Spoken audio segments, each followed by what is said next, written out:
నిన్న మాజీ ముఖ్యమంత్రి జగన్మోహన్ రెడ్డి గారు ప్రెస్ కాన్ఫరెన్స్, నిన్నగాక మొన్న పులివెందుల్లో అవినాష్ రెడ్డి గారు, గుంటూరులో అంబటి రాంబాబు గారు, ఈ 3 ప్రెస్ కాన్ఫరెన్స్ చూసినప్పుడు నిన్న ఈవినింగ్ విజయవాడ ఒక కార్యక్రమంలో వచ్చాను. యాక్చువల్ నేను రాజకీయాల్లో లేను, కానీ రాజశేఖర రెడ్డి గారితో కలిసి పనిచేసి సుదీర్ఘకాలం రాజకీయంలో ఉండి ఈ విషయాలు చూసినప్పుడు ఈ రిగ్గింగ్ కానీ ప్రజాస్వామ్యం కానీ ఇటువంటి ఏదైతుందో పదాలు యూజ్ చేసినప్పుడు ప్రిస్టేజ్, అంబటి రాంబాబు అంటాడు ప్రిస్టేజ్, ఈ యొక్క ఆఫ్టర్ ఆల్ జడ్పీటీసీకి ప్రిస్టేజ్ అని మాట్లాడము, శాపనార్థాలు జగన్మోహన్ రెడ్డి గారు పెట్టడము, ప్రజాస్వామ్యం కూని అయిందని చెప్పడము చాలా విచిత్రంగా ఉంది.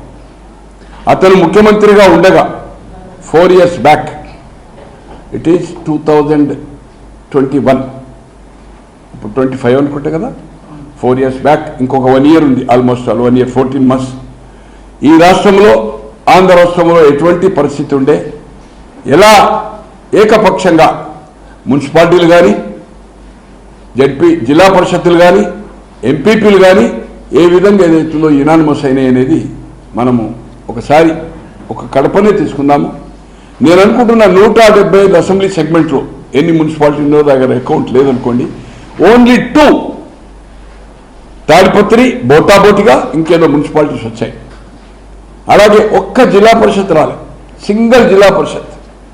అటువంటిది కడపలో 51 జడ్పీటీసీలు, 51 ఎంపీపీలు, నేను అనుకుంటున్న 40 జడ్పీటీసీలు యునానిమస్, 40 జడ్పీటీసీలు యునానిమస్, 37, 38, 51లో ఒక 2-3 జడ్పీటీసీల కింద ఎంపీపీలు యునానిమస్.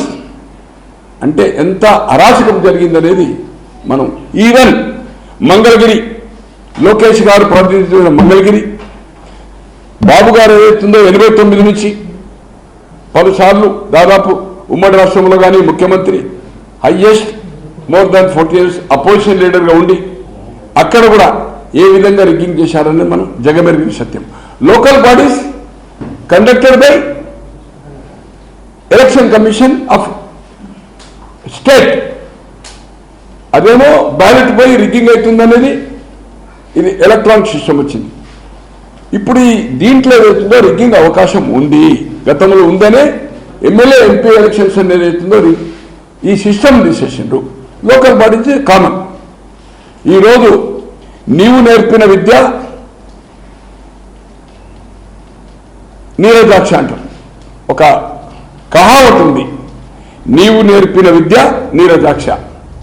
ఈ పనులు చేసిన ఈరోజు స్థానికంగా నాకు తెలిసిన సమాచారము రాష్ట్ర నాయకత్వానికి సంబంధం లేకుండా ముఖ్యమంత్రి కానీ ఆర్ పవన్ కళ్యాణ్ కానీ తర్వాత బీజేపీ రాష్ట్ర నాయకులకు కానీ సంబంధం లేకుండా ఒక ప్రిస్టేజ్గా స్థానికంగా తీసుకొని దీన్ని మనం ఏదైతుందో దాదాపు 30 సంవత్సరాల నుంచి యునానిమస్గా వస్తుంది.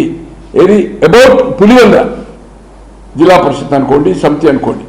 సో దీన్ని ఏదైతుందో ఛేదించాలనేది స్థానికంగా ఉండే బీజేపీ కావచ్చు, పవన్ కళ్యాణ్ కొంతమంది కార్యకర్తలు కావచ్చు, ఆదినారాయణ రెడ్డి గారు ఎక్స్ఎమ్మెల్యే, వీళ్ళందరూ అనుకుని ఏదైతుందో ప్రిస్టేజ్గా తీసుకొని ఏదైతుందో పోలీసు బందోబస్తు విషయంలో కానీ రిక్వెస్ట్ చేసి అక్కడ ఉన్న ఎస్పీ గారిని పోలింగ్కి నిరాఘంటంగా జరగడానికి ఫస్ట్ టైం నామినేషన్, నేను అనుకుంటున్న 11 నామినేషన్లు పడ్డాయి జిల్లా పరిషత్కు.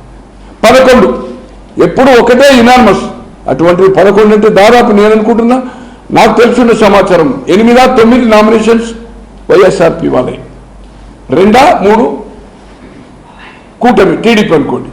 తో ఈ రోజు ఏదైతుందో అక్కడ అన్యాయం జరిగింది, సెంట్రల్ ఫోర్స్ తోటి ఎలక్షన్ పెట్టాలి, ఇటువంటి పదాలు ఏదైతుందో వాడడం ఏదైతుందో ఒకసారి గుర్తు తెచ్చుకోవాలి.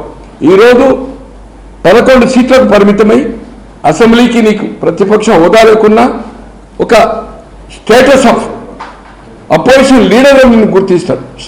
స్టేటస్ అంటే ఫెసిలిటీస్, కారు కానీ క్యాబినెట్ ర్యాంక్ ఉండే బంగ్లా కానీ ఇవ్వరు, కానీ ఆటోమేటిక్గా మీకు ఇచ్చే టైం అపోజిషన్కి ఏదైతుందో తక్కువ సభ్యులున్నా ఎక్కువ సమయం కూడా ఇస్తారు. ఎందుకంటే దెర్ ఇస్ నో అపోజిషన్, ఈయన ఒక్కరే, ఆడ 3 కూటమి కదా. అటువంటిది ఏదైతుందో ఇతను అవాకులు చెవాకులు